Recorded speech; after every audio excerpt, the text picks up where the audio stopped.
തിരുവനന്തപുരം വിമാനത്താവളത്തിലെ ഇമിഗ്രേഷൻ വിഭാഗം IB ഉദ്യോഗസ്ഥ മേഘയുടെ മരണത്തിൽ ദുരൂഹതയുണ്ടെന്ന നിലപാടിൽ ഉറച്ച കുടുംബം. ഒരു ഫോൺ വിളിക്ക് പിന്നാലെയാണ് ആത്മഹത്യ എന്നും ഇത് അന്വേഷിക്കണമെന്നും പിതാവ് ആവശ്യപ്പെട്ടു. കഴിഞ്ഞ ദിവസമാണ് മേഘയെ റെയിൽവേ ട്രാക്കിൽ മരിച്ച നിലയിൽ കണ്ടെത്തിയത്. മൃതദേഹം പത്തനംതിട്ട കലഞ്ഞൂരിലെ വീട്ടുവളപ്പിൽ സംസ്കരിച്ചു.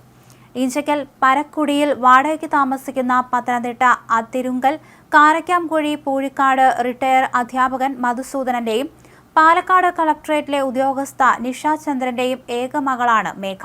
24 വയസ്സായിരുന്നു. കഴിഞ്ഞ ദിവസം രാവിലെ 10 മണിയോടെയായിരുന്നു സംഭവം. മേഘയും മലപ്പുറത്തുകാരനായ IB ജീവനക്കാരനുമായി അടുപ്പമുണ്ടായിരുന്നു. വിമാനത്താവളത്തിൽ നിന്നും താമസ സ്ഥലമായ ഇഞ്ചക്കലിലേക്ക് പോകാൻ റെയിൽവേ പാത വഴി പോകേണ്ട ആവശ്യമില്ല. അതുകൊണ്ട് തന്നെ തീരുമാനിച്ചുറപ്പിച്ചാണ് റെയിൽവേ പാളത്തിലൂടെ മേഘ യാത്ര ചെയ്തതെന്ന് വ്യക്തമാണ്. ഇന്നലെ രാവിലെ ഡ്യൂട്ടി കഴിഞ്ഞ് വരുമ്പോഴാണ് മേഘ ട്രെയിനിന് മുന്നിൽ ചാടിയത്. ഫോണിൽ സംസാരിച്ചുകൊണ്ട് ട്രാക്കിലേക്ക് എടുത്തു ചാടുകയായിരുന്നു എന്നാണ് ലോക്കോ പൈലറ്റിന്റെ മൊഴി.